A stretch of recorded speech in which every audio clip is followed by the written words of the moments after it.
Good morning students, welcome to the online classes. ನಾವು ಈ ದಿನ ಒಂದು ವಿಶೇಷವಾದಂಥ ಟಾಪಿಕ್ನ ಸ್ಟಡಿ ಮಾಡ್ತಾ ಇದ್ದೀವಿ. ನಮ್ಮ ದೇಶದ ಅಭಿವೃದ್ಧಿಗೆ, ದೇಶದ ಸ್ವಾವಲಂಬನೆಗೆ ಹಾಗೂ ಜನರ ಜೀವನ ಮಟ್ಟವನ್ನು ಸುಧಾರಿಸಲಿಕ್ಕೆ ಬಹಳ ಮುಖ್ಯವಾಗಿ ಬೇಕಾದಂಥ ಉತ್ಪಾದಕತೆ, ಪ್ರಾಡಕ್ಟಿವಿಟಿ ಅನ್ನೋದ್ರ ಬಗ್ಗೆ ನಾವು ಇವತ್ತು ಡಿಸ್ಕಸ್ ಮಾಡ್ತಾ ಇದ್ದೀವಿ. Let's go for the presentations. Okay. Productivity may be defined as the ratio of output to the input. Productivity ಎಂದರೆ ಯಾವುದೇ ಒಂದು ಪ್ರಕ್ರಿಯೆ ಅಥವಾ ಪ್ರಾಸೆಸ್ನಲ್ಲಿ ಔಟ್ಪುಟ್ ಮತ್ತು ಇನ್ಪುಟ್ಗಳಿಗಿರುವ ಅನುಪಾತ ಅಥವಾ ratio. See the definition of ILO, the International Labour Organization. The ratio between output of work and input of resources used in the process of creating wealth. International labour organisation ಉತ್ಪಾದಕತೆ ಅಥವಾ ಪ್ರಾಡಕ್ಟಿವಿಟಿನ ಯಾವ ರೀತಿ define ಮಾಡುತ್ತೆ? ಯಾವುದೇ ಒಂದು wealth creation process, ಯಾವುದೇ ಒಂದು ಸಂಪತ್ತನ್ನು ಸೃಷ್ಟಿ ಮಾಡತಕ್ಕಂಥ, ಸಂಪತ್ತನ್ನು ಉತ್ಪತ್ತಿ ಮಾಡುವ ಪ್ರಕ್ರಿಯೆಯಲ್ಲಿ ಉತ್ಪನ್ನವಾಗುವ ಕೆಲಸ ಮತ್ತು ತೊಡಗಿಸಲ್ಪಡುವ ಸಂಪನ್ಮೂಲಗಳಿಗಿರ್ತಕ್ಕಂಥ ರೇಷಿಯೋನ ಪ್ರಾಡಕ್ಟಿವಿಟಿ ಅಂತ ಡಿಫೈನ್ ಮಾಡುತ್ತೆ. ಸೊ ಸಿಂಪಲ್ ಆಗಿ ಹೇಳ್ಬೇಕಂದ್ರೆ productivity is equal to output divided by input. Productivity applies in an enterprise, an industry or an economy as a whole. ನೋಡಿ, ಪ್ರಾಡಕ್ಟಿವಿಟಿನ ಯಾವುದಕ್ಕೆಲ್ಲ ಅಪ್ಲೈ ಮಾಡ್ಬೋದು? ಒಂದು ಇಂಡಸ್ಟ್ರಿ ಇರ್ಬೋದು, ಒಂದು ಬಿಸ್ನೆಸ್ ಆರ್ಗನೈಸೇಷನ್ ಇರ್ಬೋದು, ಅಥವಾ ದೇಶದ ಒಟ್ಟಾರೆ ಆರ್ಥಿಕತೆಗೂ ಸಹ ಇದನ್ನು ನಾವು ಅಪ್ಲೈ ಮಾಡ್ಬೋದು. The resources may be land, materials, plant, machines and tools and the services of men. ನೋಡಿ, ಏನೆಲ್ಲ ಸಂಪನ್ಮೂಲಗಳು ಇನ್ಪುಟ್ ಆಗ್ಬಹುದು? Land, material, plant and machinery, tools ಮತ್ತೆ ಸರ್ವಿಸಸ್ ಆಫ್ ಮೆನ್ ಅಂದರೆ ಲೇಬರ್. ಸಾಮಾನ್ಯವಾಗಿ ಒಂದು ಪ್ರಾಸೆಸ್ನ ಇನ್ಪುಟ್ ಇದೆಲ್ಲದರ ಕಾಂಬಿನೇಷನ್ ಆಗಿರುತ್ತೆ. ಯಾವುದೇ ಒಂದೇ ಇರೋದಿಲ್ಲ, ಎಲ್ಲನೂ ಇರುತ್ತೆ. So next, higher productivity means more output with lesser input. ಇದು ಬಹಳ ಇಂಪಾರ್ಟೆಂಟ್. ಪ್ರಾಡಕ್ಟಿವಿಟಿ ಅಂದ್ರೆ ಏನು? ಅತಿ ಕಡಿಮೆ ಇನ್ಪುಟ್ನಿಂದ ಹೆಚ್ಚು ಔಟ್ಪುಟ್ ಅನ್ನು ಸಾಧಿಸತಕ್ಕಂಥದ್ದೇ productivity. In this picture we are seeing the inputs and outputs of a process. ನೋಡಿ, ಈ ಚಿತ್ರದಲ್ಲಿ ನಾವು ಇನ್ಪುಟ್ ಮತ್ತು ಔಟ್ಪುಟ್ಟನ್ನು ಕ್ಲಿಯರ್ ಆಗಿ ನೋಡ್ತಾ ಇದ್ದೀವಿ. ಇನ್ಪುಟ್ಸ್ ಏನಾಗಿರ್ಬೋದು? Manpower, machinery, materials, money. ಸಾಮಾನ್ಯವಾಗಿ ಒಂದು ಇಂಡಸ್ಟ್ರಿ ಅಂದರೆ ಇವು 4 ಇನ್ಪುಟ್ ಇರುತ್ತೆ, ಜೊತೆಯಲ್ಲಿ ಲ್ಯಾಂಡ್ ಸಹ ಇನ್ಪುಟ್ ಆಗಿರುತ್ತೆ. ಔಟ್ಪುಟ್ ಯಾವ್ದ್ಯಾವುದು? ಮನಿ, ಪ್ರಾಡಕ್ಟ್ ಅಥವಾ ಸರ್ವಿಸ್, ಇವು ಔಟ್ಪುಟ್ ಆಗಿರ್ತವೆ. Now let us see how this productivity can be applied for land, materials, men and machines. Productivity of land. ನೋಡಿ, ಪ್ರಾಡಕ್ಟಿವಿಟಿ ಲ್ಯಾಂಡ್ಗೆ ಹೇಗೆ ಅಪ್ಲೈ ಮಾಡ್ಬೋದು? ನಿಮ್ಮ ಹತ್ರ 1 ಎಕರೆ ಜಮೀನಿದೆ, ಅದರಲ್ಲಿ 2 ಕ್ವಿಂಟಲ್ ಕ್ರಾಪ್ನ ಬೆಳೀತಾ ಇದ್ದೀರಾ ಅಂತ ತಿಳ್ಕೊಳ್ಳೋಣ.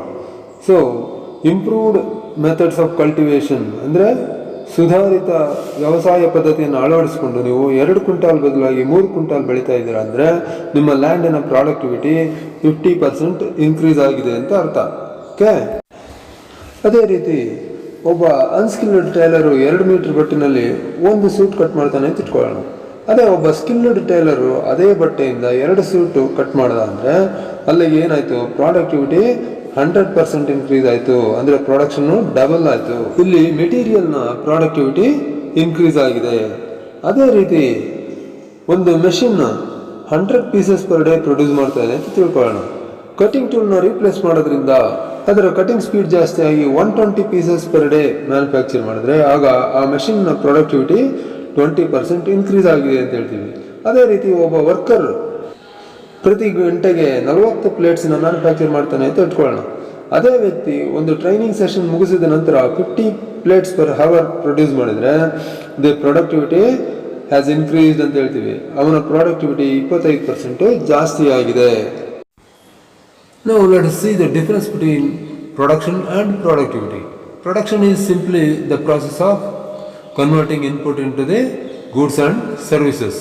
But productivity is related to the efficient utilization of input or resources. That is, you have to produce maximum production with minimum resources. Okay? So production ಅಂದ್ರೆ ಏನು? ಪ್ರೊಡಕ್ಷನ್ ಅಂದರೆ ನಮ್ಮ ರಿಸೋರ್ಸಸ್ಸನ್ನು ಗೂಡ್ಸ್ ಆ್ಯಂಡ್ ಸರ್ವಿಸಸ್ ಆಗಿ convert ಮಾಡ್ತಕ್ಕಂಥ ಒಂದು process ಅಷ್ಟೇ. ಆದರೆ productivity ಅಂದ್ರೇನು? ಇರ್ತಕ್ಕಂಥ ರಿಸೋರ್ಸಸ್ನ ಎಷ್ಟು ದಕ್ಷತೆಯಿಂದ ಎಫಿಷಿಯೆಂಟಾಗಿ ಬಳಸ್ಕೊಳ್ತೀವಿ, ಅಂದರೆ ಮಿನಿಮಮ್ ರಿಸೋರ್ಸಸ್ ಉಪಯೋಗಿಸಿ ಮ್ಯಾಕ್ಸಿಮಮ್ ಪ್ರೊಡಕ್ಷನ್ ಮಾಡಬೇಕು, ಅದು productivity. Now let us see what is the difference between increase in production and increase in productivity. Increase in production always doesn't mean increase in productivity. If you are producing 10 axles per day with one lathe, and after your training, if you are able to produce 12 axles, your productivity is increased, and at the same time production is also increased. By adding one more lathe, if you produce 20 axles, your production is increased, but the productivity remains same. With the addition of a new machine, if you produce 18 axles, your production is increased, but the productivity is decreased. With the addition of new machine, if you produce 25 axles per day, then both the production and productivity are increased. ನೋಡಿ, ಪ್ರೊಡಕ್ಷನ್ಗೂ ಪ್ರಾಡಕ್ಟಿವಿಟಿಗೂ ಏನು ವ್ಯತ್ಯಾಸ? Production ಜಾಸ್ತಿ ಆದಾಗೆಲ್ಲ productivity ಜಾಸ್ತಿ ಆಗಿದೆ ಅಂತ ಹೇಳಲಿಕ್ಕೆ ಬರೋದಿಲ್ಲ. ಇಲ್ಲಿ ಒಂದು ಉದಾಹರಣೆ ತಗೊಳ್ಳೋಣ. ನೀವು ಒಂದು ದಿನಕ್ಕೆ ಒಂದು ಲೇತ್ ಮೇಲೆ 10 ಆಕ್ಸೆಲ್ ಪ್ರೊಡ್ಯೂಸ್ ಮಾಡ್ತಿದ್ದೀರಾ ಅಂತ ಇಟ್ಕೊಳ್ಳೋಣ. ಒಂದು ಟ್ರೈನಿಂಗ್ ಅಟೆಂಡ್ ಮಾಡಿ ಬಂದ ನಂತರ ನಿಮ್ಮ ಪ್ರೊಡಕ್ಷನ್ 10 ಆಕ್ಸೆಲ್ನಿಂದ 12 ಆಕ್ಸೆಲ್ಗೆ ಇನ್ಕ್ರೀಸ್ ಆದರೆ ಪ್ರೊಡಕ್ಷನ್ ಜಾಸ್ತಿ ಆಯಿತು, ಮತ್ತು ಪ್ರಾಡಕ್ಟಿವಿಟಿ ಸಹ ಜಾಸ್ತಿ ಆಯಿತು. ಯಾಕಂದರೆ ಒಂದೇ ಲೇತನ್ನು ನಾವು ಉಪಯೋಗಿಸ್ತಾ ಇದ್ದೀವಿ, ಅದರ ಪ್ರೊಡಕ್ಷನ್ನು ಜಾಸ್ತಿ ಆಗಿದೆ. ಸೊ ಅದೇ ರೀತಿ ಇನ್ನೊಂದು ಹೊಸ ಲೇತನ್ನು ಆ್ಯಡ್ ಮಾಡಿ ನೀವು 20 ಆಕ್ಸೆಲ್ ಪ್ರೊಡ್ಯೂಸ್ ಮಾಡಿದರೆ ಆವಾಗ ಪ್ರೊಡಕ್ಷನ್ ಜಾಸ್ತಿ ಆಯಿತು, 10ರಿಂದ 20ಕ್ಕೆ ಜಾಸ್ತಿ ಆಗಿದೆ, ಆದರೆ ಪ್ರಾಡಕ್ಟಿವಿಟಿ ಜಾಸ್ತಿ ಆಗಿಲ್ಲ. ಒಂದು ಲೇತನಲ್ಲಿ 10 ಆಕ್ಸೆಲ್ ಮಾತ್ರ ಮ್ಯಾನುಫ್ಯಾಕ್ಚರ್ ಮಾಡ್ತಾ ಇದ್ದೀವಿ. ಅದೇ ರೀತಿ ಹೊಸ ಮೆಷಿನ್ ಬಂದ ನಂತರ ನೀವು 18 ಆಕ್ಸೆಲ್ನ ಪ್ರೊಡ್ಯೂಸ್ ಮಾಡಿದರೆ ನಿಮ್ಮ ಪ್ರೊಡಕ್ಷನ್ ಏನೋ ಜಾಸ್ತಿ ಆಗಿದೆ, ಆದರೆ ಪ್ರಾಡಕ್ಟಿವಿಟಿ ಕಡಿಮೆಯಾಗಿದೆ. ಯಾಕಂದರೆ ಒಂದು ಲೇತಿಗೆ 9 ಆಕ್ಸೆಲ್ ಮಾತ್ರ ಪ್ರೊಡ್ಯೂಸ್ ಆಗ್ತಾ ಇದೆ. ಹೊಸ ಮೆಷಿನ್ ಬಂದ ನಂತರ ನೀವು 25 ಆಕ್ಸೆಲ್ ಪ್ರೊಡ್ಯೂಸ್ ಮಾಡ್ತೀರಾ ಅಂತ ಇಟ್ಕೊಳ್ಳೋಣ. ಆವಾಗ ಏನಾಗಿದೆ? ಪ್ರೊಡಕ್ಷನ್ ಜಾಸ್ತಿ ಆಗಿದೆ, ಪ್ರಾಡಕ್ಟಿವಿಟಿನೂ ಸಹ ಜಾಸ್ತಿ ಆಗಿದೆ. ಮೊದಲು ನಾವು ಒಂದು ಲೇತಿಗೆ ಬರೀ 10 ಮಾತ್ರ ಮ್ಯಾನುಫ್ಯಾಕ್ಚರ್ ಮಾಡ್ತಿದ್ವಿ, ಆ ಲೆಕ್ಕದಲ್ಲಿ 2 ಲೇತಿಗೆ 20 ಆಗಬೇಕು, ಆದರೆ 25 ಆಕ್ಸೆಲ್ನ ನಾವು ಪ್ರೊಡ್ಯೂಸ್ ಮಾಡ್ತಾ ಇದ್ದೀವಿ. ಈಗ ಪ್ರೊಡಕ್ಷನ್ನು ಜಾಸ್ತಿ ಆಗಿದೆ, ಪ್ರಾಡಕ್ಟಿವಿಟಿನೂ ಜಾಸ್ತಿ ಆಗಿದೆ. Necessity of productivity or importance of productivity. What is the importance of productivity? A nation must be self-supporting or self-reliant. The greater the amount of goods and services produced within the country, that is, if the GDP is more, higher is the standard of living. ಒಂದು ದೇಶ ಯಾವಾಗಲೂ ಸ್ವಾವಲಂಬಿಯಾಗಿರಬೇಕು. ದೇಶದ ಒಟ್ಟು ದೇಶೀಯ ಉತ್ಪಾದನೆ ಅಂದರೆ GDP, gross domestic production ಅಂತ ಹೇಳ್ತೀವಿ, ಇದು ಹೆಚ್ಚಾಗಿದ್ದಷ್ಟು ಜನರ ಜೀವನ ಮಟ್ಟ, ಸ್ಟ್ಯಾಂಡರ್ಡ್ ಆಫ್ ಲಿವಿಂಗ್ ಯಾವಾಗಲೂ ಹೆಚ್ಚಾಗಿರುತ್ತೆ. How to increase GDP? There are only 2 ways to increase GDP. One is to increase employment and another is to increase productivity. ದೇಶದ GDPಯನ್ನು, ಒಟ್ಟು ದೇಶೀಯ ಉತ್ಪಾದನೆ ಹೆಚ್ಚು ಮಾಡಬೇಕಂದ್ರೆ 2 ದಾರಿ. ಮೊದಲನೇದು ಎಂಪ್ಲಾಯ್ಮೆಂಟನ್ನು ಜಾಸ್ತಿ ಮಾಡಬೇಕು, ಅಥವಾ ಪ್ರಾಡಕ್ಟಿವಿಟಿಯನ್ನು ಇಂಪ್ರೂವ್ ಮಾಡಲೇಬೇಕು. Now let us summarize why productivity is important. It improves the standard of living, it increases the wages, it improves the self-reliance of the nation. The productivity also increases exports and reduces imports. It improves the nation's economy and overall it increases the GDP of the nation. Productivity ಅನ್ನೋದು ಯಾತಕ್ಕಾಗಿ ತುಂಬ important? ಮೊದಲನೇದು, ಅದು standard of ಲಿವಿಂಗನ್ನು ಜಾಸ್ತಿ ಮಾಡುತ್ತೆ. ಎರಡನೇದಾಗಿ ನೌಕರರ ವೇತನ ಅಂದರೆ ವೇಜಸನ್ನು ಜಾಸ್ತಿ ಮಾಡುತ್ತೆ. ದೇಶದ ಸ್ವಾವಲಂಬನೆ, ಸೆಲ್ಫ್ ರಿಲಯನ್ಸನ್ನು ಅಧಿಕಗೊಳಿಸುತ್ತೆ. ಅಷ್ಟೇ ಅಲ್ಲ, ಎಕ್ಸ್ಪೋರ್ಟ್ಸನ್ನು ಜಾಸ್ತಿ ಮಾಡುತ್ತೆ, ಇಂಪೋರ್ಟ್ಸನ್ನು ಕಡಿಮೆ ಮಾಡುತ್ತೆ. ಒಟ್ಟಾರೆಯಾಗಿ ದೇಶದ ಆರ್ಥಿಕತೆಯನ್ನು ಅಭಿವೃದ್ಧಿಗೊಳಿಸದಲ್ಲದೆ ದೇಶದ GDP, ಒಟ್ಟು ದೇಶೀಯ ಉತ್ಪಾದನೆಯನ್ನು ಜಾಸ್ತಿ ಮಾಡುತ್ತೆ. Now let us see a very important term used in the economy of a nation.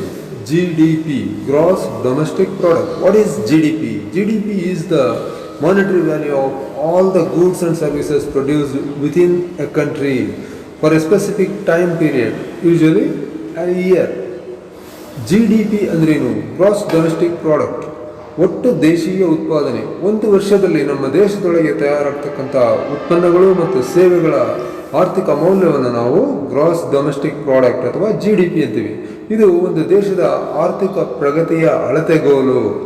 ಅಷ್ಟೇ ಅಲ್ಲ, ಇದು ಸ್ವಾವಲಂಬನೆಯ ಸೂಚ್ಯಂಕವೂ ಆಗುತ್ತೆ.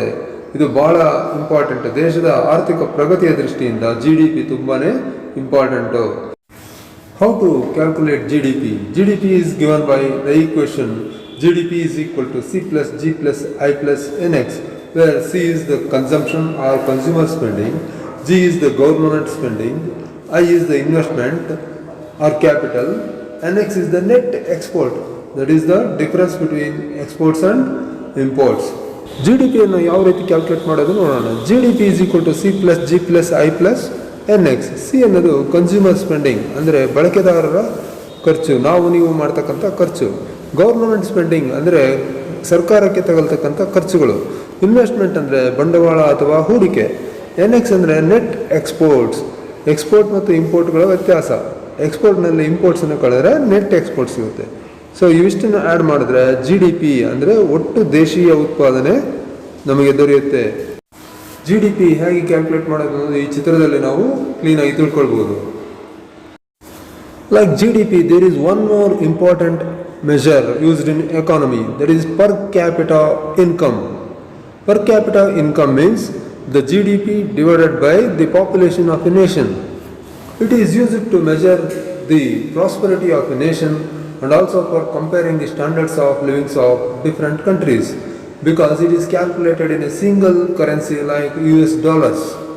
GDP ಅಂತಲೇ ಇನ್ನೊಂದು ಆರ್ಥಿಕ ಸೂಚ್ಯಂಕ ಇದೆ, ಅದೇ ಪರ್ ಕ್ಯಾಪಿಟಾ ಇನ್ಕಮ್. ಏನಿದು ಪರ್ ಕ್ಯಾಪಿಟಾ ಇನ್ಕಮ್? ದೇಶದ GDPಯನ್ನು ಪಾಪ್ಯುಲೇಷನಿಂದ ಡಿವೈಡ್ ಮಾಡಿದ್ರೆ, ಜನಸಂಖ್ಯೆಯಿಂದ ಡಿವೈಡ್ ಮಾಡಿದ್ರೆ ಬರ್ತಕ್ಕಂಥ ಸೂಚ್ಯಂಕವೇ ಪರ್ ಕ್ಯಾಪಿಟಾ ಇನ್ಕಮ್ ಅನ್ನುತ್ತೆ. ಇದನ್ನು ನಾವು ಒಂದು ದೇಶದ ಶ್ರೀಮಂತಿಕೆಯನ್ನು ಅಳೆಯಲಿಕ್ಕೆ ಉಪಯೋಗಿಸ್ತೀವಿ. ಅಷ್ಟೇ ಅಲ್ಲ, ಬೇರೆ ಬೇರೆ ದೇಶಗಳ ಸ್ಟ್ಯಾಂಡರ್ಡ್ ಆಫ್ ಲಿವಿಂಗನ್ನು ಕಂಪೇರ್ ಮಾಡಲಿಕ್ಕೂ ಸಹ ಉಪಯೋಗಿಸ್ತೀವಿ. ಪರ್ ಕ್ಯಾಪಿಟಾ ಇನ್ಕಮ್ ಜಾಸ್ತಿ ಇದೆ ಅಂದರೆ ಆ ದೇಶ ಹೆಚ್ಚು ಶ್ರೀಮಂತವಾಗಿದೆ, ಆ ದೇಶದ ಜನರ ಜೀವನ ಮಟ್ಟ ಸುಧಾರಿಸಿದೆ ಅಂತ ಅರ್ಥ. ಉದಾಹರಣೆಗೆ US ಪರ್ ಕ್ಯಾಪಿಟಾ ಇನ್ಕಮ್ $25,000 ಇದೆ. ಅದೇ ರೀತಿ ಮೆಕ್ಸಿಕೋನ ಪರ್ ಕ್ಯಾಪಿಟಾ ಇನ್ಕಮ್ $7,000 ಇದೆ. ಸೊ ಈಗ ಕಂಪೇರ್ ಮಾಡಿದಾಗ ಏನನ್ಸುತ್ತೆ? ಮೆಕ್ಸಿಕೋ ಜನರ ಜೀವನ ಮಟ್ಟ ಅಮೆರಿಕ ಜನರ ಜೀವನ ಮಟ್ಟಕ್ಕಿಂತ ಕಡಿಮೆ ಇದೆ, ಅಥವಾ ಅಮೆರಿಕನರ ಜನರ ಜೀವನ ಮಟ್ಟ ಮೆಕ್ಸಿಕನ್ನರಿಗಿಂತ ಹೆಚ್ಚಿದೆ. How to increase the standard of living of a country? The only way is to control the population or increase the GDP. ನಾವು ಈಗಾಗಲೇ ಪರ್ ಕ್ಯಾಪಿಟಾ ಇನ್ಕಮ್ನ ಫಾರ್ಮುಲಾ ನೋಡಿದ್ದೀವಿ. ಏನದು? Per capita income is equal to GDP divided by the population. So per capita income ಜಾಸ್ತಿ ಆಗಬೇಕು ಅಂದರೆ ಒಂದು GDP rice ಮಾಡಬೇಕು ಅಥವಾ ಪಾಪ್ಯುಲೇಷನನ್ನು ಕಡಿಮೆ ಮಾಡಬೇಕು. ಇದೊಂದೇ ದಾರಿ. ಓಕೆ, ನಾವು ಈ ದಿನ ಪ್ರಾಡಕ್ಟಿವಿಟಿ ಅಂದರೆ ಏನು, GDP ಅಂದರೆ ಏನು, ಪರ್ ಕ್ಯಾಪಿಟಾ ಇನ್ಕಮ್ ಅಂದರೆ ಏನು ಅನ್ನೋದನ್ನು ವಿವರವಾಗಿ ತಿಳ್ಕೊಂಡಿದ್ದೀವಿ. ಸೊ ಇಲ್ಲಿಗೆ ಇವತ್ತಿನ ಪಾಠ ಮುಗಿಯುತ್ತೆ. ಎಲ್ಲರೂ ಅಸೈನ್ಮೆಂಟನ್ನು ನೋಡಿ ಆನ್ಸರ್ ಮಾಡಿ, ವಾಟ್ಸಪ್ ಮಾಡಿ. ನೆಕ್ಸ್ಟ್ ಕ್ಲಾಸಲ್ಲಿ ಮೀಟ್ ಆಗೋಣ. Till then, good bye.